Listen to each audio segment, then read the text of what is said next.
Good morning po mga kapatid. I invite everyone po na tayo po ay tumayo and let's be excited to encounter the King of Kings and the Lord of Lords. Amen? I want to share with you this verse since the last week. Ito po yung nagsispeak sa akin.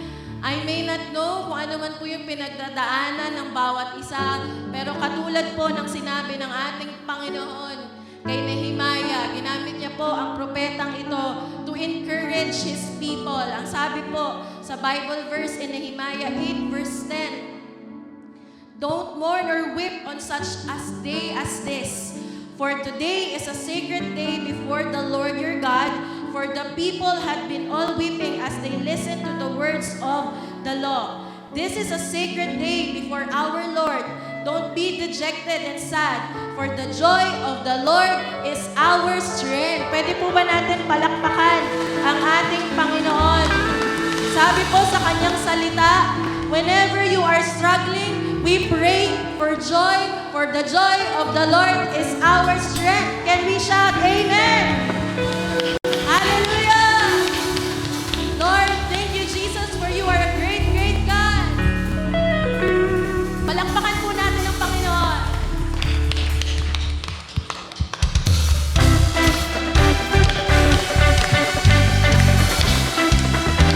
Thank you, Lord, for this wonderful day, Panginoon. Let's declare, this is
only in you. Let's declare.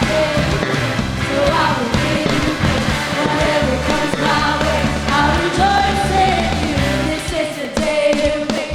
So I will give you praise. Whatever comes my way, I'll rejoice in you. This is the day you make. So I will give you praise. Whatever comes my way, I'll rejoice in you. This is the day you make. So I will give you praise. Whatever comes my way,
Miracles, wonders, secrets I can't contain. They unfold when I speak your name. I'm in awe of your grace. Oh God, all the lies, the fears and the doubts, oh, they melt away when I call on your name, Jesus. I'm no longer afraid. Oh God, in worship I will recall your faithfulness through it all. When I say your name, I see faith arising. When I say your name, my fears they come crashing. When I say your name, you're drawing me in your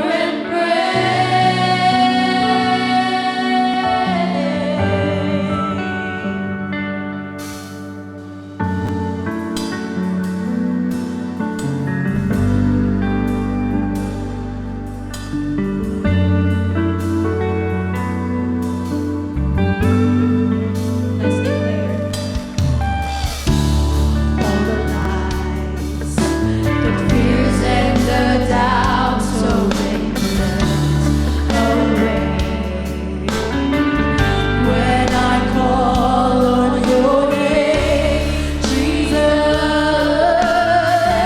I'm no longer afraid.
Let's raise our hands to the King of Kings. Let's declare.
maraming salamat sa kadakilaan mo, sa pagsama sa amin, Panginoon. We know, Lord, that maybe for some of us are struggling at the moment. But Lord, thank you because you've given us, Lord, the true joy, Panginoon. And that joy gives us strength, Lord, the joy of our salvation, Panginoon, that comes from you alone. Maraming salamat, Panginoon.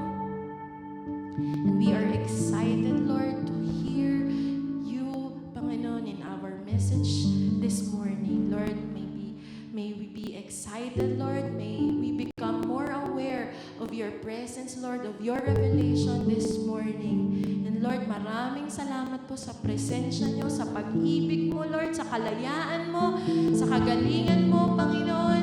And Lord, maraming salamat po. Can we declare, God is good? God is good. God is good. Amen. Hallelujah. Thank you, Lord. Amen. So, mga kapatid, tayo po ay umikot at batiin po natin ang bawat isa. Good morning po.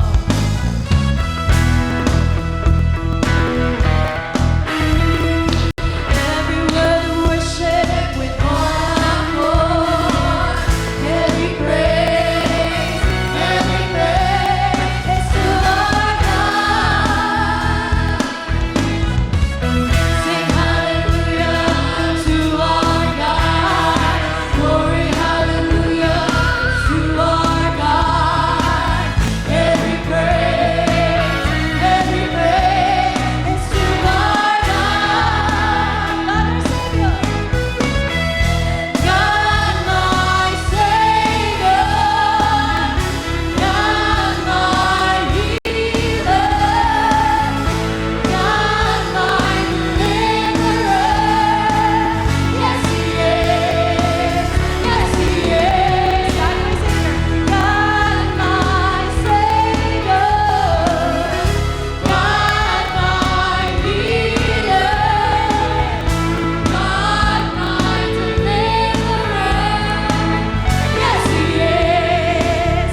Good morning po sa ating lahat. Tayo po ay dadako na sa ating pagbibigay. At before we start, I'd like to encourage everyone sa ating pong pagbibigay habang prepare po natin yung ating mga kaloob. Ang lahat po na meron tayo galing sa ating Panginoon, alam po natin yon. Everything that we have, hindi lamang po yung material. When we say blessing, hindi po yan pera lang. Yung pong ating good health, yung pong ating trabaho, lahat po yan galing sa ating Panginoon. Kaya po, kailangan po natin magpasalamat sa Panginoon, acknowledging all this blessing, kasi ang Panginoon po ay mabuti. Sabi nga po all the riches, all the wealth, and possessions in this world, ano lang po tayo, we are but steward. At as a good steward, we let it flow. Hindi po natin, ang pagpapala na tinatanggap natin, hindi po yan natitigil sa atin. Bagkus ay nagbabalik tayo sa Panginoon dahil sinabi niya po yan sa kanyang salita in Malachi 3:10 that bring all the tithes into the storehouse that there may be food in my house.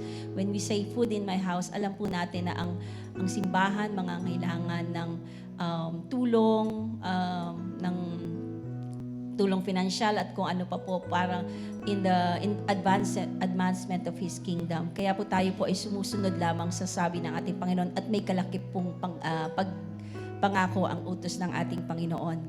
Ngayon po, bago po tayo magbigay, nais ko po munang tawagin po ang ating bagong kapatiran dito sa simbahan. Naririto po ba si Kendrick Caba?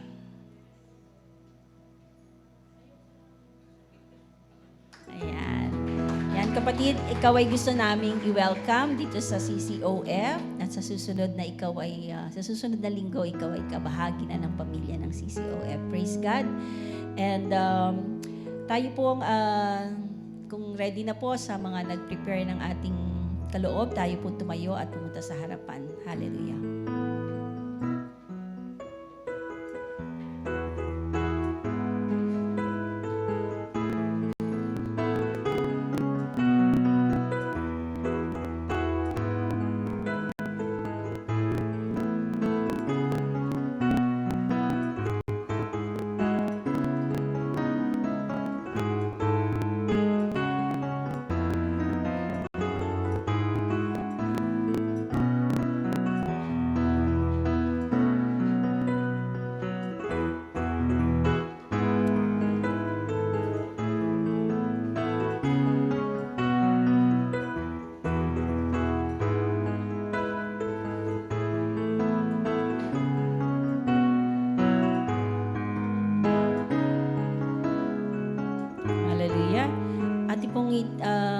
Taas ang ating mga kamay at ipanalangin ang ating mga kaloob. Ama namin nasa langit, purihin ka, Ama. Tunay nga, O Diyos, na sa iyong katapatan, Panginoon, naririto ang bawat isa, Lord. Kami, Panginoon, ay nagbabalik lamang, Ama, ng iyong pagpapala na ipinadaloy mo sa aming mga buhay. Gamitin mo ito, Panginoon, sa iyong gawain, Ama. At alam ko, Ama, nakita mo ang kamay ng bawat isa, O Diyos. Ikaw, Panginoon, ang siyang magpapala, Panginoon, higit pa sa aming inaasahan, higit pa sa aming higit pa sa nararapat, Panginoon, because ikaw, Diyos, ay Diyos na mapagbigay, and you know, Lord, what's good for us. Lord, we thank you, Father. Maraming salamat sa iyong katapatan, Panginoon. Tunay nga, O Diyos, na ikaw, Panginoon, ay isang Diyos, Ama, na nagbibigay ng lahat ng meron kami, Panginoon, at siyang magpo-provide ng aming pangangailangan. We honor you, Lord, with this tithes and offering. Bless us, O God, in Jesus' name. Amen. Check. Ayan. Praise God! Sige po, palakpakan po natin ang ating Panginoon. Magandang umaga po. At kamusta po kayo sa mga nagdaang linggo? Praise God! Katulad nga po ng ating inawit kanina, no? There is joy in sunshine and there is also joy in rain. Praise God at napakabuti po ng ating Panginoon for this another week. Thank you Lord dahil actually isang linggo na lang at tapos na po ang buwan ng March. Pero para pa rin po tayong Christmas time kasi ang lamig pa rin po sa umaga. Sino nakakaramdam na malamig pa rin sa umaga, no? At enjoy po natin yung ganitong weather and brace yourself dahil sabi sa pag-asa sa mga susunod na araw, ito na yung papasok ang summer. Kaya tayo po ay patuloy na magpalakas ng ating physical na katawan. Alam ko po yung iba po sa atin ngayon ay dumadaan din po ng mga physical na kahinaan, ng mga karamdaman. Pero salamat sa Lord. Thank you, Lord, for strength. Thank you, Lord, for His goodness. Salamat sa ating Panginoon for His provision. Thank you, Lord, for sustaining us with His grace. Amen? And tayo po ba ay blessed? Pwede po ba natin isigaw, I am blessed? Amen. Ayan, bago pang lahat, tayo po ay umuka, tayo po ay manalangin. Hallelujah, Lord. Lord, tunay nga po na napakasarap sa presensya mo. Tunay nga po, Panginoon, salamat sa kabutihan mo. Salamat, Lord, sa panibagong araw, sa panibagong linggo na dumaan. Salamat din po, Panginoon, sa panibagong linggo na darating, O God. Lord, ito po ay pagpapatunay that you are faithful in our life.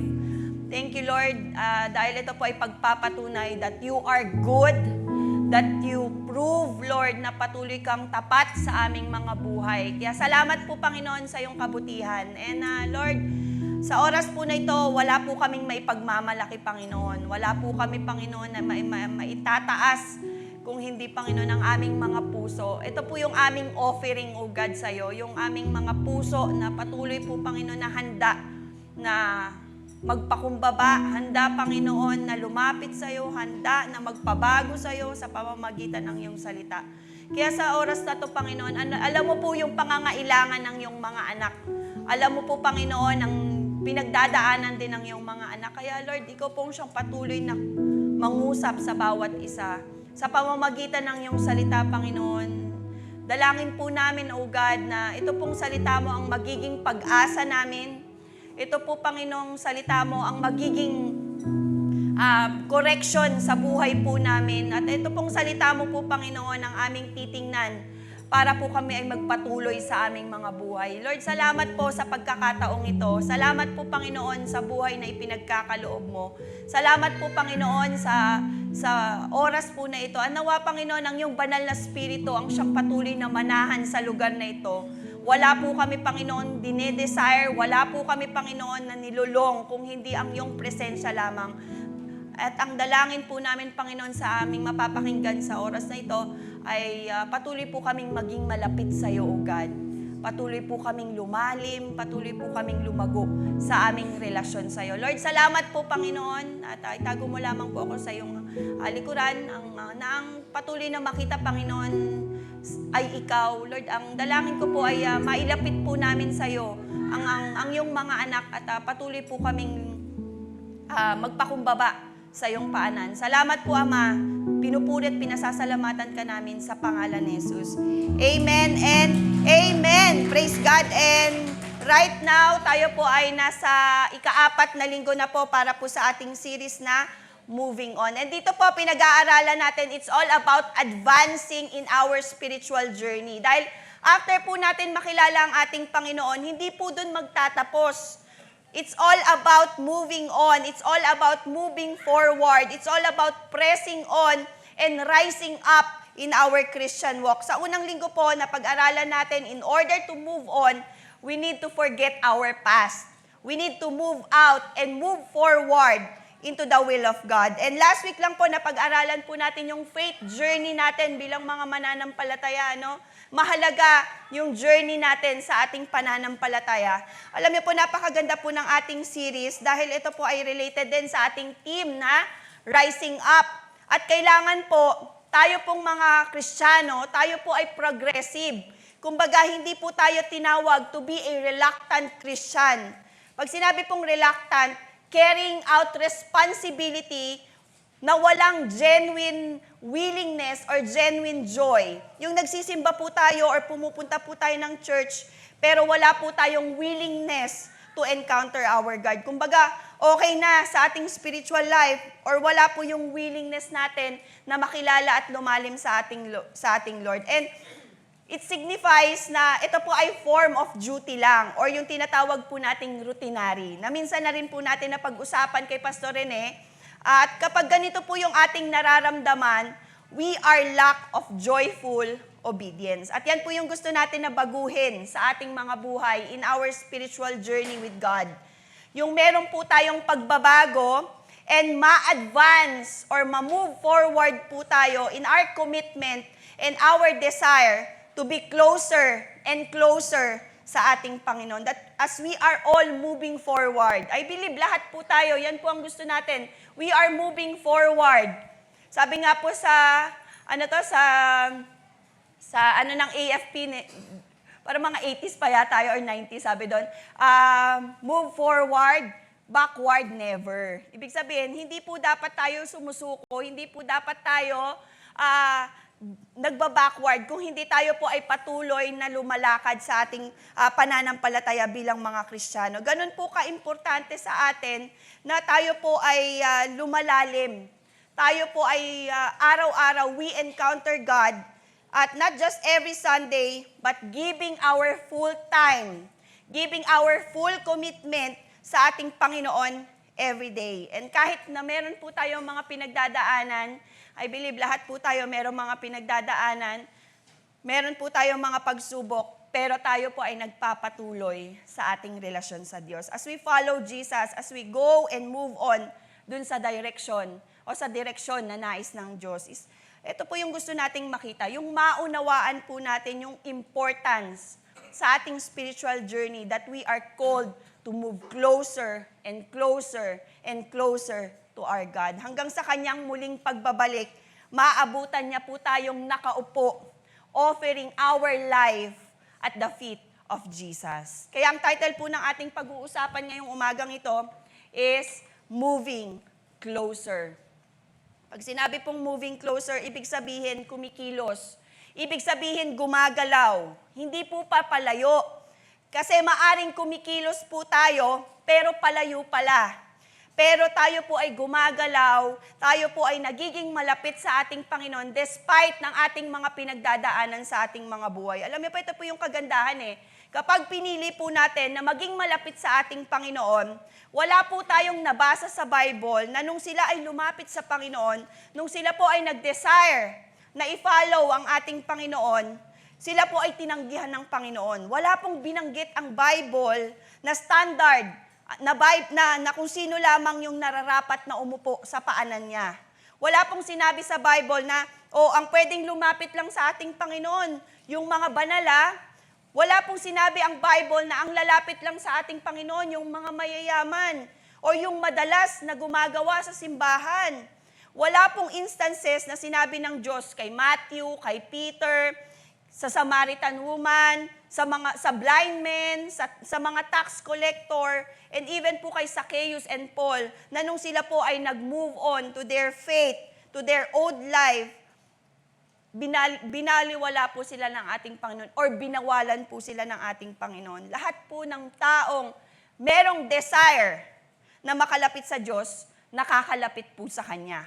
That even po yung mga bata di ba? Nung lumapit po yung mga bata sa ating Panginoong Hesus at pinagbawalan po ng mga disciples, anong sabi ng Panginoon? Hayaan nyo silang lumapit sa akin. Lahat po tayo na merong desire sa ating Panginoon, tayo po ay malayang makakalapit sa Kanya. At ang pangako niya po sa atin that if you will draw near to me, I will draw near to you. Kaya ano pong kalalagayan ng buhay natin ngayon that despite the challenges, that despite our situation or yung mga bagay na nagawa po natin, pinipili pa rin po ba natin na tayo po ay maging malapit sa ating Panginoon? Especially tayo pong mga nakakarinig na ng salita ng Panginoon. Katulad na lamang po ng isang babae sa kwento po natin this morning, na kahit ano po yung sitwasyon ng kanyang buhay, pero alam niyo po, hindi po yun ang nagpapigil sa kanya to move on and move closer sa ating Panginoon. Hindi po siya tinanggihan ng ating Panginoon kahit na po siya po ay isang makasalanan. And this is the start of her spiritual journey, advancing dun sa direksyon ng Diyos sa buhay na walang hanggan. Because Jesus not just healed her, hindi lamang po siya pinagaling ng ating Panginoon, Jesus also forgive this sinful woman. Some of you are, I know, very familiar na po sa atin tong story na to at hindi na po ito bagong story, no? Pero this woman is different po sa binanggit na babae sa Matthew, Mark, and John. Maaring similar po sila ng situation, maaring magkakaparehas po ng senaryo, pero in the Gospel of Luke, this story is different from other accounts. This woman ay hindi po sinabi at hindi rin po nabanggit yung kanyang pangalan. Let's see her motive. Let's see her desire to move closer sa ating Panginoon. Let's open our Bible in Luke 7, verse 36 to 50. Ito po ay mahabang verse, but please stay with me. Sabi po doon, when one of the Pharisees invited Jesus to have dinner with him, he went to the Pharisee's house and reclined at the table. A woman in that town who lived a sinful life learned that Jesus was eating at the Pharisee's house. So she came there with an alabaster jar of perfume. As she stood behind him at his feet weeping, she began to wet his feet with her tears. Then she wiped them with her hair, kissed them, and poured perfume on them. When the Pharisee who had invited him saw this, he said to himself, if this man were a prophet, he would know who is touching him and what kind of woman she is, that she is a sinner. Short story lang po, no? Jesus was a popular teacher during that time.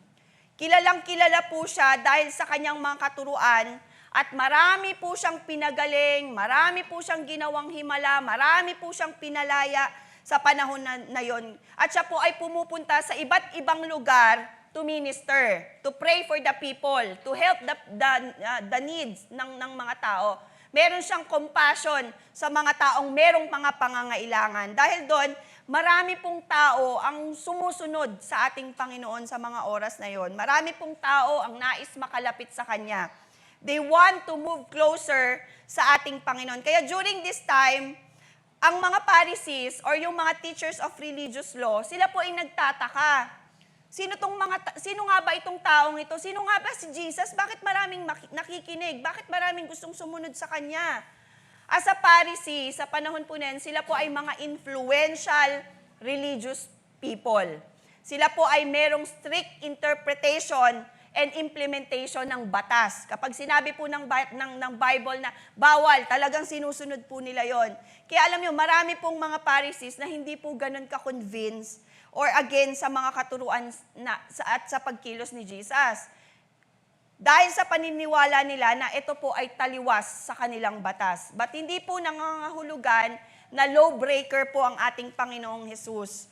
Pero ipinapakita niya lamang po that He is the fulfillment of the law. Kaya sabi niya, I have come not to abolish the law, but I have come to fulfill the law. So meron pong isang Pharisee, ang pangalan niya po ay Simon, decided to invite Jesus. At maybe this Pharisee po was just trying to get to know Jesus. Sino nga ba itong hinahabol ng tao?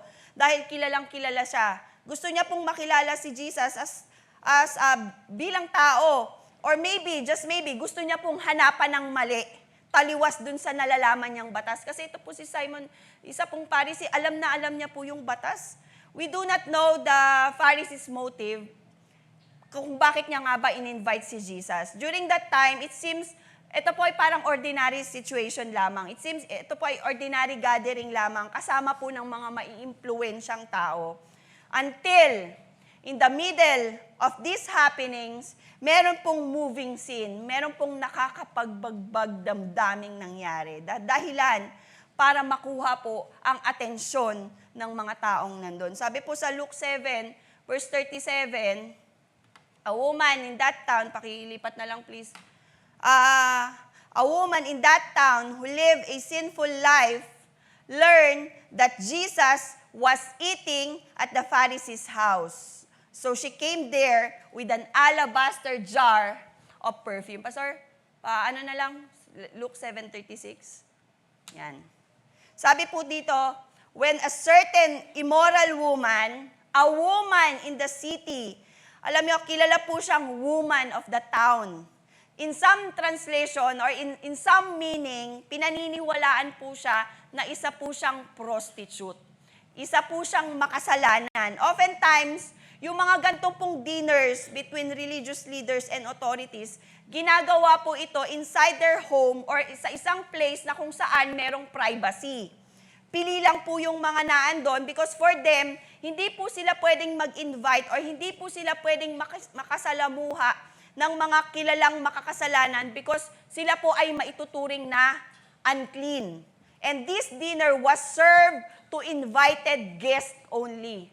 Para sa kanila, ito po ay seats of honor. Lahat ng mga kilala nating o sa palagay nilang banal, sila lang yung naandon.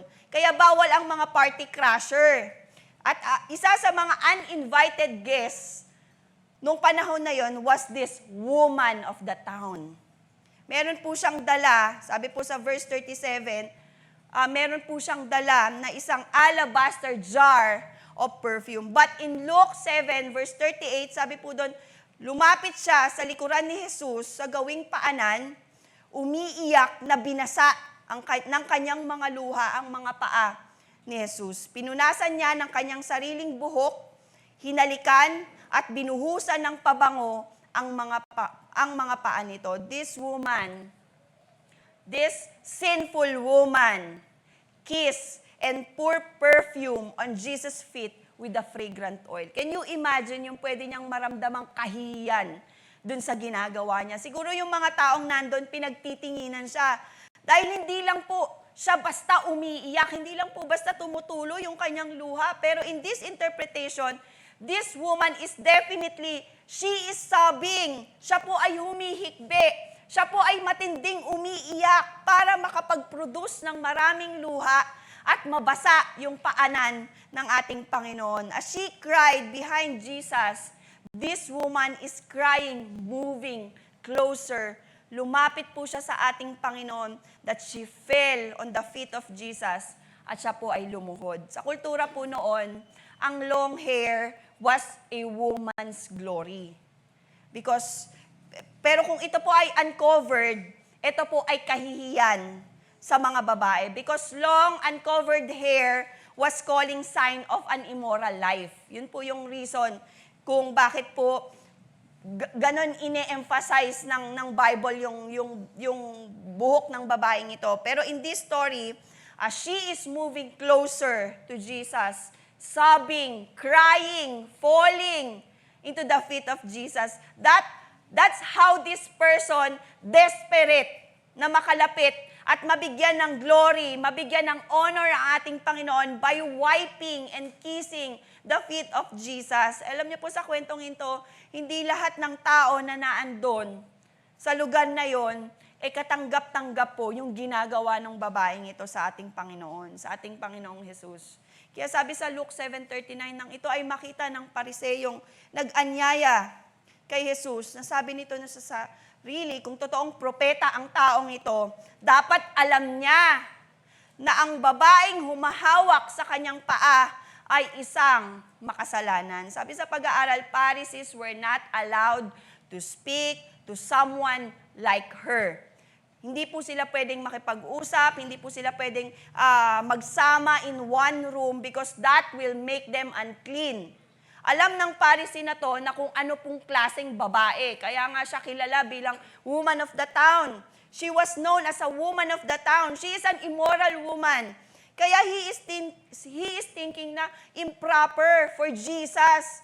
Sa pag-iisip niya, kung totoong propeta ka, dapat alam mo kung anong klaseng babae siya. Kaya sa sarili niyang pagtingin, sa sarili niyang pag-iisip, maruming babae yan. Makasalanan yan. Ba't mo hinahayaan na lumapit ang isang makasalanan kung totoo kang propeta? That's how the Pharisees thinks. Alam niya na nilalagay ng pariseyong ito yung kanyang sarili, yung kanyang pananaw, yung kanyang sariling judgment dun sa katatayuan ni Jesus. Kaya sa pag-iisip ng pariseyong ito, he thinks he's better than Jesus. Hindi ako nagpapalapit dyan. Hindi kami lumalapit dyan. Pero kung ikaw ay totoong propeta, bakit hinahayaan mo na lumapit ang isang makasalanang babae? Why? Because in his mind, you should not allow that kind of person na sa palagay mo magiging unclean sa'yo. Pero alam niyo po, Jesus reveals exactly kung sino po siya. Na kung sino man ang lumapit sa Kanya, hindi niya po ito tatanggihan. Na kung sino man ang magpakumbaba sa Kanyang paanan, hindi niya po ito ituturing na isang makasalanan. Pero ituturing niya po ito bilang isang binagong buhay.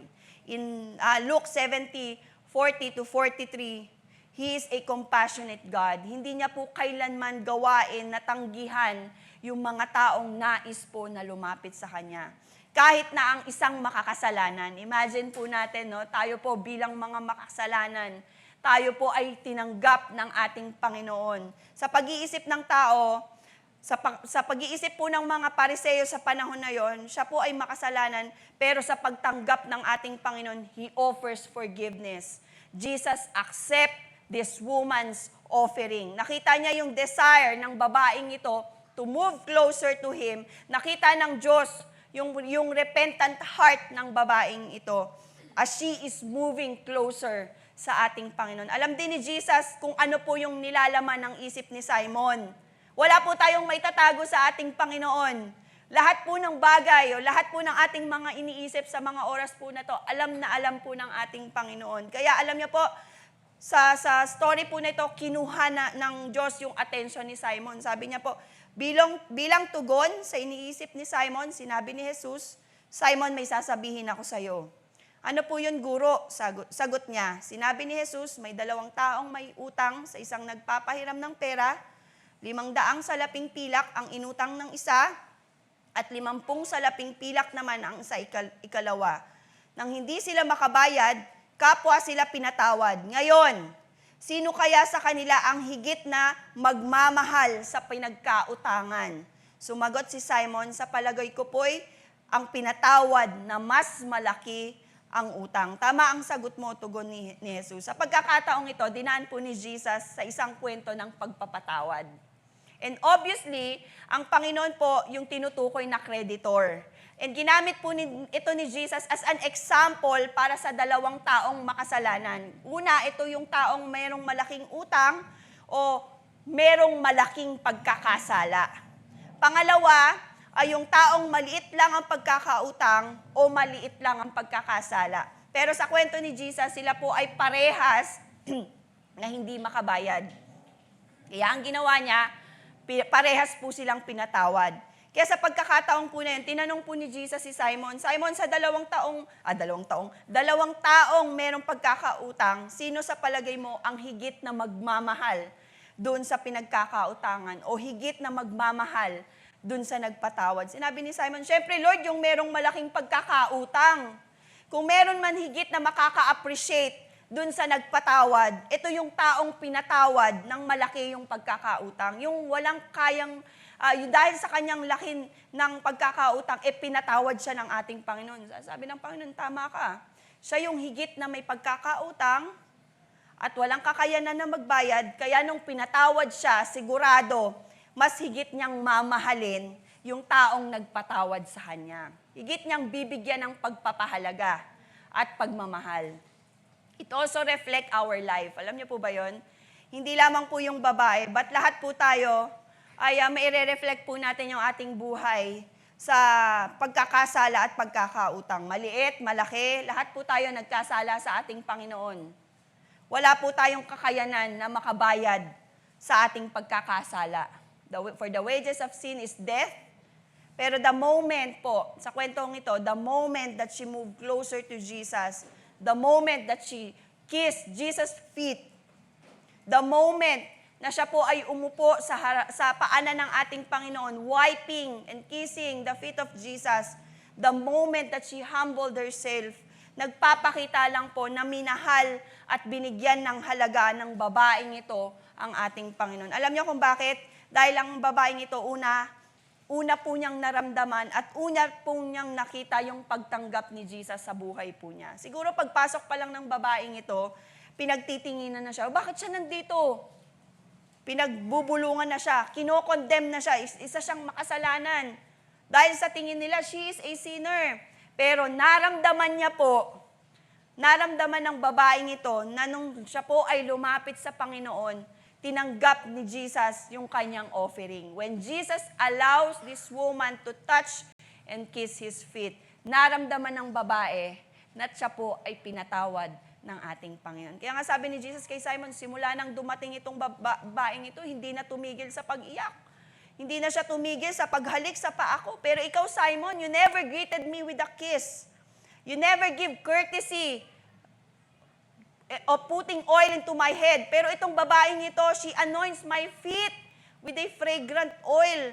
Merong higit na pagmamahal at pag-honor ang babaeng ito. Alam niyo mo, matututunan po natin sa kwentong ito that despite of her sins, despite of her situation, hindi po ito ang nagpapigil sa kanya to move closer and closer sa ating Diyos. Ang babaeng pong ito, umiiyak sa pagpapakumbaba, admitting her unworthiness. Sa panahon na yon, alam niya that she is not worthy to wipe Jesus' feet. Hindi po siya karapat-dapat na lumapit sa ating Panginoon because of her sins. She is not worthy to get closer to Jesus because she was unclean. Pero si Jesus, nung siya po ay nagpakumbaba, siya po ay lumapit sa ating Panginoon, Jesus accepted her. Hinayaan po siya ng ating Panginoon na makalapit sa Kanya. Jesus never neglected this kind of person. Instead, inalaw niya po ang babaeng ito to sit at His feet kahit hindi po siya karapat-dapat. Alam niyo po, this woman is clearly, meron pong magandang decision sa kanyang buhay. And that is moving closer to our God. To move on to her past life and move closer to Jesus. Move on to her past life because this woman has a bad reputation. Sino po sa mga oras na to, siguro sa palagay natin, meron tayong bad reputation, meron tayong bad integrity sa harapan ng ating Panginoon. But when we move closer sa ating Panginoon, by offering our heart, by offering lahat sa ating Panginoon, dun sa kanyang paanan, and we worship Jesus sa ating mga buhay, tayo po ay tinanggap ng ating Panginoon. Sa pananaw ng tao, sa pagtingin ng tao, one of the most humiliating act that a person can do is to kiss the feet. Sa panahon na yon, kapag ikaw ay umahalik sa paa ng tao, ibig sabihin, you are degraded. Ikaw ay mababang tao. You leveled as a slaves. Ganun kababa ang tingin ng tao kapag ikaw ay umahalik sa paanan ng someone's feet. Pero para sa babae, sa kwentong ito, it is a great honor. Ito ay great privilege. Because I am a sinner, I need my Savior. Hindi ako worthy, pero tinanggap ako as I move closer to Him. Tinake niya to as a favor, surrendering at the feet of Jesus. Kaya alam niyo what happens next? Sabi po sa Luke 7:48, at sinabi niya sa babae, pinatawad na ang iyong mga kasalanan. And in Luke 7:50, and Jesus said to the woman, your faith has saved you, go in peace. Sa kanya pong pag-move closer, sa kanya pong paglapit sa Panginoon, at pagpapakumbaba sa Diyos, now is the time to move on to her new spiritual journey. Dahil natanggap niya po ang pinakamagandang pangyayari sa kanyang buhay. Ano po yun? Yung kapatawaran at yung kaligtasan. Isa o dalawa sa pinaka-importanteng bahagi o parte na kailangan ng tao. At kaya alam niyo po, sa buhay po natin, nung nag-decide po tayo, kung tayo po ay magde-decide to move closer to our God and accept Him sa buhay natin, matatanggap po natin at natanggap po natin yung greatest gift in our life, and that is forgiveness and eternal life.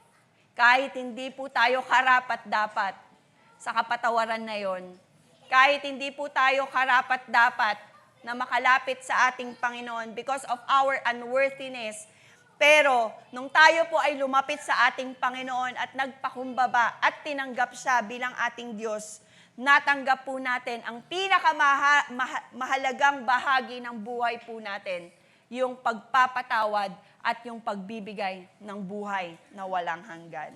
Kaya po, alam nyo, kung titingnan po natin yung buhay natin sa mga oras po na ito, makikita po natin na tayo po lahat ay unworthy. Pero dahil po sa pag-ibig ng Panginoon, tayo po ay tinanggap niya. Moving closer to Jesus ay isa pong important decision sa buhay po natin. Dahil sabi po ng kanyang salita, in Luke 5:32, hindi ako naparito upang tawagin ang mga matuwid, kundi ang mga makasalanan upang sila'y magsisi. Kapatid, itong babaeng ito, kinilala po siya bilang merong matinding kasalanan. Pero nang siya po ay nagpakumbaba, tinanggap po siya ng ating Panginoon. Tinanggap po ng Diyos yung kanyang pagsamba. You want to move closer to God? You want to experience an advanced journey and magamit po ng Diyos yung buhay mo sa mga oras na ito? Pero sa tingin mo, parang ang daming hadlang? Sa tingin mo, meron kang kahinaan? Sa tingin mo, hindi ka karapat-dapat dahil sa kasalanan? Sa tingin mo, wala kang kakayanan na gamitin ng Diyos ang buhay mo, ang testimony mo? Tandaan po natin, kahit sa tingin natin, ang pinakamababang bahagi ng ating buhay ay kaya pong gamitin ng ating Panginoon. Dahil kung hinayaan ng Diyos na magamit yung buhok ng babaeng ito para punasan yung kanyang paa, how much more yung ating willingness, yung ating desire to use our life. Kaya alam niyo po, isa po sa mga ginagamit ng Diyos in our spiritual journey is our life, is our testimony. Nagbibigay po na yan ng meaning sa buhay po natin. Nagbibigay po yan ng purpose. At alam niyo po, isa po ito sa pinakamagandang story in the Bible. Pagpapakita lang po of moving on in our past life. Pero meron pa din po dapat tayong action. We should be intentional na maging malapit sa ating Panginoon. God calls us by our name. God remembers our name and not our sin. Kung tayo po ay magpapakumbaba at lalapit sa Kanya. Kaya alam niyo po, ang pwedeng makapagpigil sa atin to move closer to Jesus, wala nang iba kung hindi tayo lamang eh.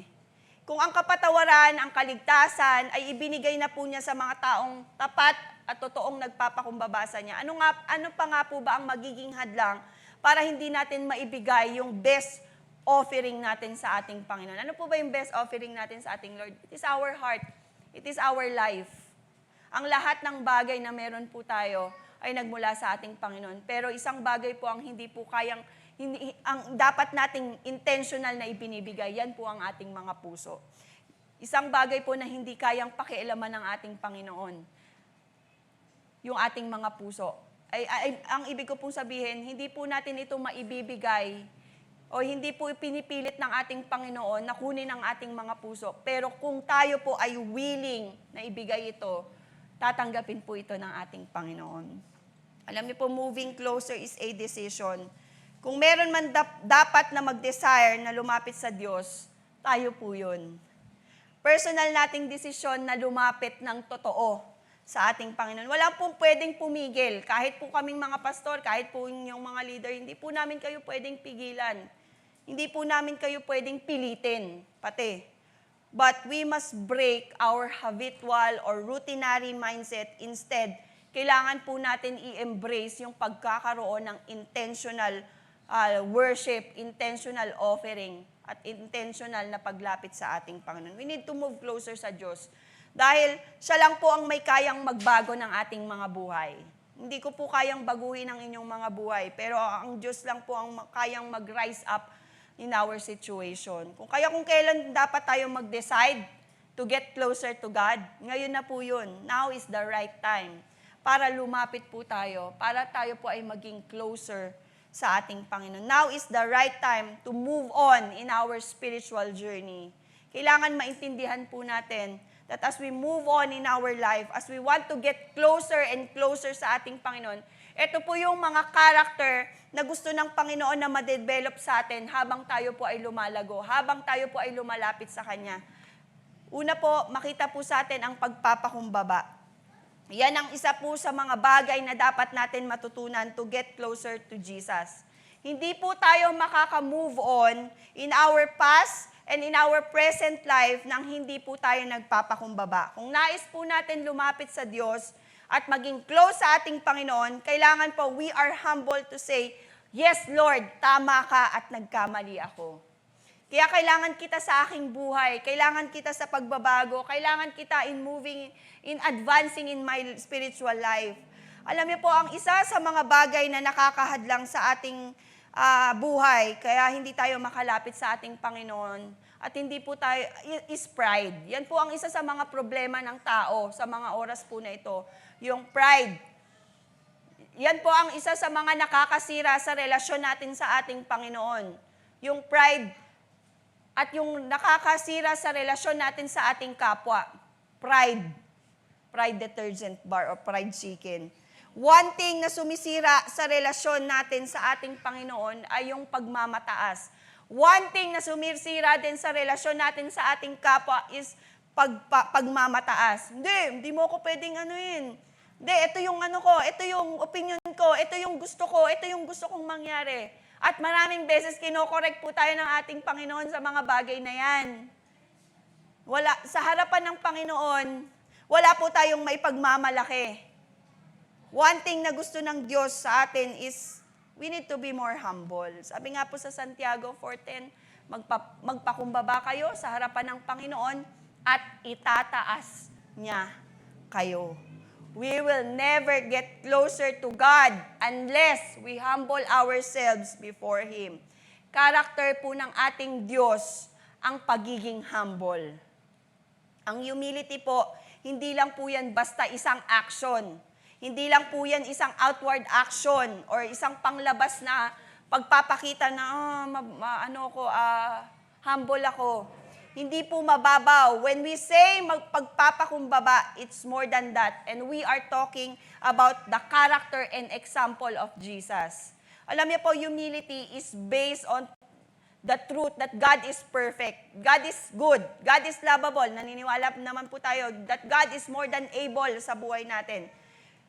Pero yung definition po ng humble sa buhay po natin is to acknowledge that God is enough. That God is supreme. That God is highest. Humility is recognizing na tayo po ay merong mga kahinaan, that I am sinful, I am nothing, wala akong maipagmamalaki sa Diyos, at kailangan po natin ng tulong ng ating Panginoon. In advancing in our spiritual journey, we need to be humble. We know in our heart that apart from Him, wala po tayong magagawa. That's humility. Humility is very important part para tayo ay mag-move on, para tayo ay makapag-moving on. Saying, Lord, I need you in my situation. Lord, I need you in my desire. Lord, I need you. You are my longing. You are my desire. Kasi kung isipin po natin, gusto kong mag-grow, gusto kong mag-rise up, pero wala po tayong pagpapakumbaba sa Diyos, we cannot achieve it. If we desire rising up, we must learn to be humble. Sabi nga po sa Matthew 23, pakibalik mo nga, Matthew 23 verse 12, ang nagmamataas ay ibababa at ang nagpapakumbaba ay itataas. Kaya alam niyo po yung goal nating rising up. Yung goal po natin na rising up, na tayo po ay mag-rise up, mag-uumpisa po yan sa kung paano tayo magpakumbaba sa ating Panginoon. Ang susi as we are desiring na tayo po ay mag-moving on is humility. Ang character po na ma-please ang ating Panginoon is being humble. Sabi nga po sa James 4 verse 6, and He gives grace generously, as the scriptures say, God opposes the proud, but gives grace to the humble. Kung tayo po ay totoong nagpapakumbaba, God has promised that He will draw us closer sa ating Panginoon. Kaya sabi sa verse, He will give grace to the humble. Jesus bless humble people. Ang Diyos po nagpapala ng mga mapagpakumbabang tao. Jesus rise the humble people dun sa kanilang mga situation. Part po ng ating spiritual journey is our heart of a true, matured, and growing Christian is meron po tayong pusong mapagpakumbaba. Tanong po sa bawat isa sa atin sa mga oras na to, as we are moving on, do you want to move closer sa ating Diyos? Gusto mo bang mas lalong maging malapit? Gusto mo ba mas lalong lumago sa iyong relationship? Then have the character of Jesus. If you want to get closer to Jesus, let us all be humble. Katulad po ng babaeng ito, wala po siyang maipagmamalaki, pero ibinigay niya po ang lahat sa ating Panginoon bilang pagpapatunay that he need God sa kanyang buhay. Pangalawa po is, we need to be dependent sa ating Diyos. Ang isa sa mga character na makita po sa buhay po natin is yung ating dependency sa Diyos. Kanino ka nga ba dapat nagre-rely sa buhay mo? Sa trabaho mo? Sa pamilya mo? Sa anak mo? Sa kayamanan na meron po tayo rito sa mundo? Kapatid, lahat po yun nagbabago. Lahat po yun merong pagbabago. But getting closer to Jesus means dapat tayo po ay dependent sa ating Panginoon. Kasi ang Diyos lang po ang hindi nagbabago. He is our strong tower. He is our strong fortress. Hindi niya po tayo iiwan sa sitwasyon po natin. Kaya kailangan tayo po ay dependent sa Kanya lamang. Ang pagiging dependent sa Panginoon, basic Christian character yan na meron po dapat tayo. Pero minsan, napakahirap bilang isang mananampalataya. We trust in or we need to depend sa ating Diyos for salvation. Sa totoo lang, we depend on God for everything. Dapat tayo po ay nagdedepende sa ating Panginoon sa maraming bagay. As in, sa lahat ng bagay, tayo po ay nagre-rely sa ating Panginoon. Sa trabaho mo, sa pag-aaral mo, sa relationship mo, sa lahat ng bagay, we need to depend on God. As in, sa lahat. But because moving closer to Jesus is about denying ourselves and living and depending on Him. Yung inaalis mo sa sarili mo yung pride, inaalis mo sa sarili mo yung mga gusto mo, and sinasabi mo po sa ating Panginoon na, Lord, nagtitiwala ako sa iyo. Itong mga sitwasyon na meron ako, lahat ito ay pagpapatunay na wala akong magagawa kung wala ka. It's all about dependency. Ngayon that I am getting closer to Jesus, now that I am moving on, ayoko na sa kasalanan, ayoko na sa sarili kong kagustuhan, ayoko na sa sarili kong will, because I am dead to self. The more I move closer to Him, the more I become dependent on Him. Kapag tayo po ay mas lalong lumalapit sa Panginoon, mas lalo rin po tayo dapat nagiging dependent sa ating Diyos. Ganun po tayo bilang mananampalataya. Ang character po na meron po tayo as we are getting closer to Jesus is gusto po natin na gawin ang lahat ng kalooban ng ating Panginoon. Kaya checklist po natin yan eh. Kapag tayo po ay kapag tayo po ay getting closer sa Panginoon, tayo po ay moving closer sa Diyos, nakikita po natin na wala po tayong ibang desire kung hindi gawin ang kalooban ng Diyos sa lahat ng bagay. Ngayon na ako ay malapit sa Diyos, I am fully relying on Him. Now that I am rising up, now that I am growing, now that I am moving on in my spiritual journey, now that I am fully satisfied sa presence niya, ang taong sobrang dependent sa Panginoon, ang pangako niya, sila po ay mamumunga, sila po ay lalago, sila po ay mag-grow, sila po ay magra-rise up. Sabi po yan sa John 15:5. I am the vine, you are the branches. If you remain in me, and I in you, you will bear much fruit.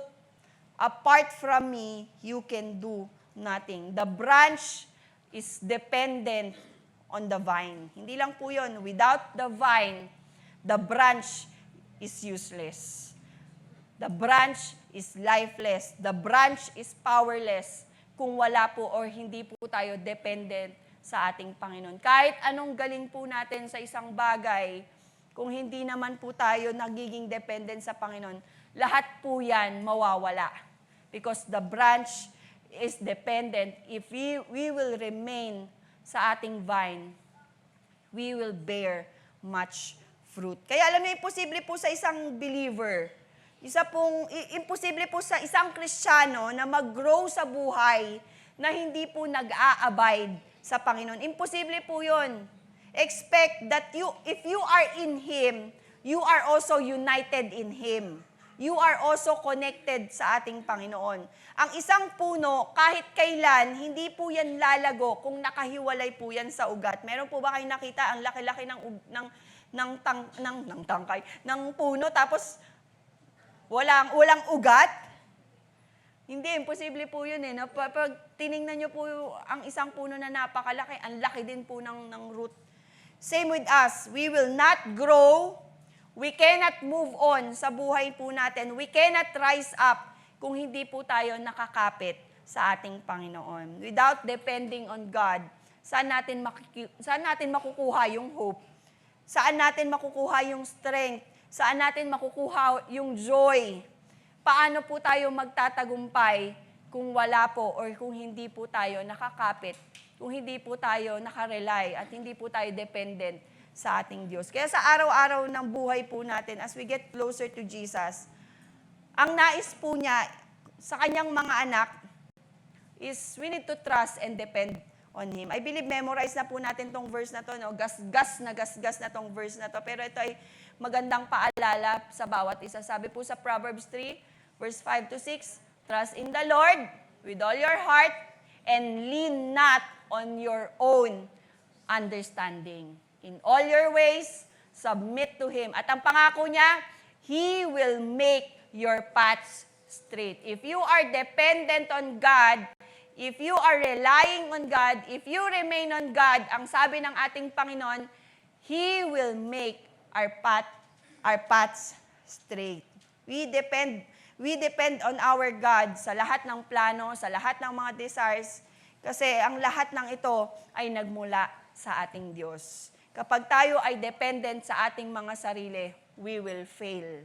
Kaya alam niyo po, ako ngayon ay dependent sa ating Panginoon. Lagi po tayo, sa lahat po ng mga tumatayo dito, wala po tayong maipagmamalaki, wala po tayong maibibigay sa Panginoon. Lahat po tayo, we are dependent on our God. At pangako ng Lord that if we submit to Him, gagawin niya pong tuwid ang ating mga lakarin. If we will delight in the Lord, He will also give the desires of your heart. Kapag ikaw ay may kagalakan, if you have joy in the morning, joy in the evening, sa presence ng Panginoon, lahat ng iyong desire ayon sa kanyang kalooban ay ipagkakaloob niya. Draw near to God and He will also draw near to you. I just want to encourage everyone kung kayo po ay may mga alalahanin sa buhay, sa mga oras po nito, at sa palagay nyo, wala po kayong kakayanan na gawin ang mga bagay na ito, huwag po kayong mag-alala because the Lord is so dependent. Siya po ay matibay na pwede po nating hawakan. He is our strong refuge. He is our strong tower. He is our safe refuge, kapatid. Sa pagkakataong ito, if you want to move on in your spiritual journey, remember that God will never reject us. Kung palagay natin sa tao, lagi tayong rejected, lagi tayong neglected, lagi tayong unappreciated, underrated, tandaan po natin na ang Diyos po ay hindi niya po tayo kailanman tatanggihan. Because He first chose us. Alam niyo po ba na ang Diyos ang unang pumili at ang unang nagmahal sa atin? He first loves us. In spite ng ating mga failures sa buhay, in spite ng lahat ng ating mga weaknesses, lahat po tayo ay unang minahal ng ating Panginoon. Because sabi niya sa kanyang salita, He loves us while we were still sinners. God is always working in your life. Ano kaya ang pwede natin i-commit sa Lord sa mga oras na to? Especially as we want to rise up, no? Yan po yung goal natin, yan po yung ating theme sa taong ito. Ano nga po ba yung kaya nating i-offer sa ating Panginoon as we are moving on in our spiritual journey? Alam niyo po, wala pong bagay na mahirap sa Diyos At wala pong kasalanan na hindi po kayang patawarin ng ating Panginoon kung tayo po ay totoong lalapit at magpapakumbaba sa Kanya. God's love is not based sa kung ano po yung pwede nating gawin para sa Kanya, but based sa character po niya. We are not perfect people. Hindi po tayo mga perfect person, but there is a perfect grace. We are undeserved. Tayo po ay hindi karapat-dapat, pero ibinigay niya ang lahat, not because of what we can give, but because of who He is.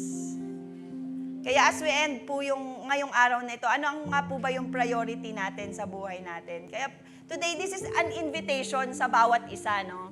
This is an invitation po sa atin bilang mga mananampalataya to get closer and closer sa ating Panginoon. Wala pong mahirap sa ating Panginoon kung tayo po ay magpapakumbaba sa Kanya.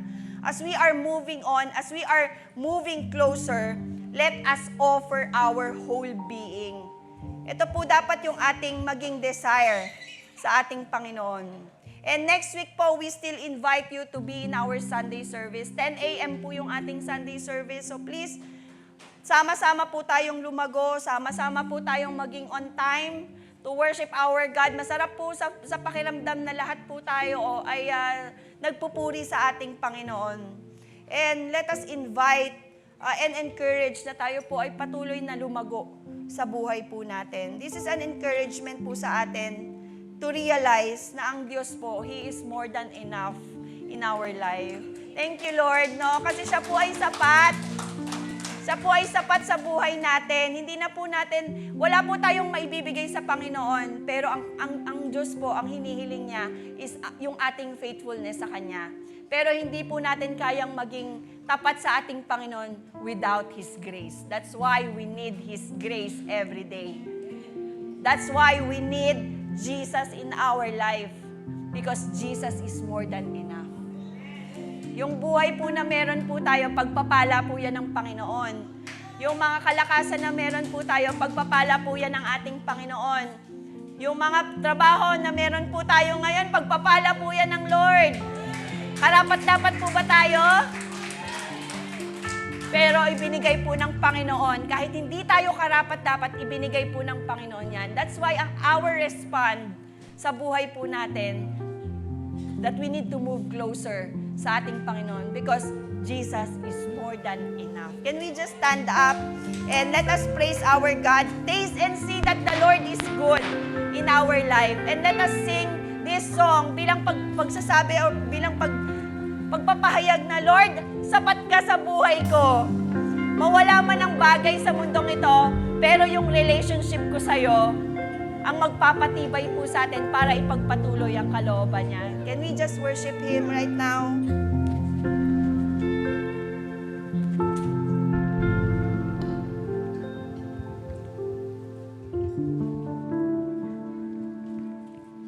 Lord, we're offering to you our hearts, our lives. Beyond all my wildest dreams, your grace is alive in me. I'm caught in the overflow of mercy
you are more than enough.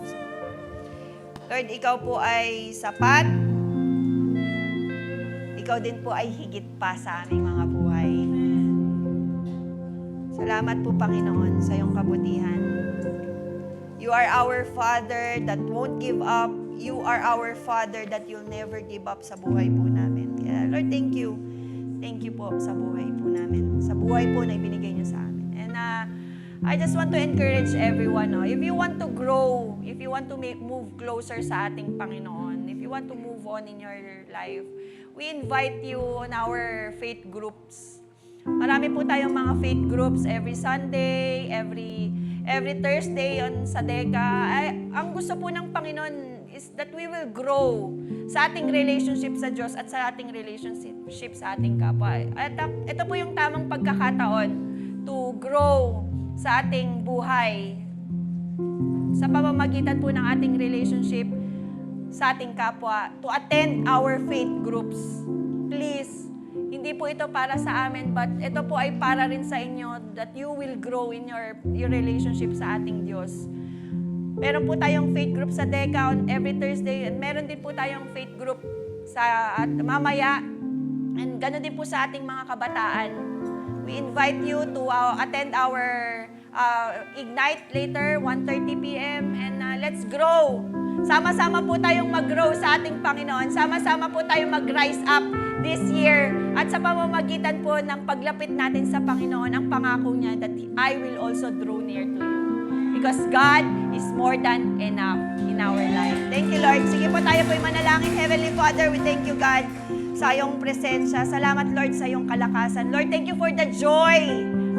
Joy in the evening, joy in the morning, joy in sunshine, Lord, joy in the rain. Kagalakan, Panginoon, sa kaguluhan. Kagalakan din po, Panginoon, sa pagpapala. Kagalakan, Lord, sa victory, O God. Lord, sa maraming bagay na ibinibigay mo sa amin, O God. Salamat po. Salamat po sa trabaho. Salamat po sa karunungan sa mga estudyante. Salamat, Lord, sa pag-iingat mo. Lord, salamat sa pamilya. Salamat po, Panginoon, sa kapatiran. Salamat po, Panginoon, dahil nararamdaman po namin ang iyong presensya sa pamamagitan ng pamilyang ito, ng iyong mga anak, O God. At Lord, ikaw pong siyang patuloy na dinidesire namin araw-araw. Ikaw pong aming dinidesire. Ikaw pong aming nilulong, O God. Katulad po, Panginoon, ng isang deer longing for a stream of water. Ganon din po kami, Panginoon. We are longing for your presence every day. Lord, pagpalain mo po ang bawat isa. Ingatan mo po ang bawat isa, Panginoon, sa panibagong linggong ito. Dalangin po namin, Panginoon, ang iyong proteksyon. Dalangin po namin ang iyong pag-iingat. Dalangin po namin, Panginoon, na ikaw po ang siyang patuloy na maging desire po namin sa araw-araw. Lord, dalangin po namin na ingatan mo po ang iyong mga anak. Pagpagalingin mo po, Panginoon, ang aming mga karamdaman. Palakasin mo po, Panginoon, ang aming mga kaisipan. Lord, kung meron man po kaming mga kaguluhan sa aming mga kaisipan, kung meron mang mga bagay, Lord, na bumabagabag sa aming kaisipan, Lord, bigyan mo po kami ng iyong kapayapaan. Dahil sa kapayapaan mo, O God, ang totoong kapahingahan, O God. Kaya, Lord, ikaw pong siyang patuloy na magbigay sa amin ng peace of mind, and peace of heart, O God. And help us, Lord, na mawala itong mga worries na to. Help us, Lord, to give everything to you, O God. Kaya po, Panginoon, itinataas ka po namin sa aming mga buhay. Apart from you, Lord, we are nothing. Apart from you, O God, wala po kaming magagawa. That's why, O God, we are clinging, we are holding sa iyong mga pangako at sa iyong mga salita. Salamat po, Panginoon. Pagpalain mo po ang bawat isa. Ingatan mo po ang bawat isa at ibalik mo po ang bawat isa nang meron pong panibagong buhay, panibagong pag-asa at panibagong kapayapaan sa buhay po namin, O God. Salamat po. Take all the glory, O God. Take all the honor. Sa'yo po yan, Panginoon. Sa'yo po ang lahat ng papuri. Sa'yo po ang lahat ng pagsamba. Sa'yo po ang totoong pagdakila. Sa'yo lamang, Panginoon. Salamat po, Ama. Salamat po sa iyong katagumpayan sa aming mga buhay. Sa pangalan ni Jesus. Amen and amen. Praise God and God bless po.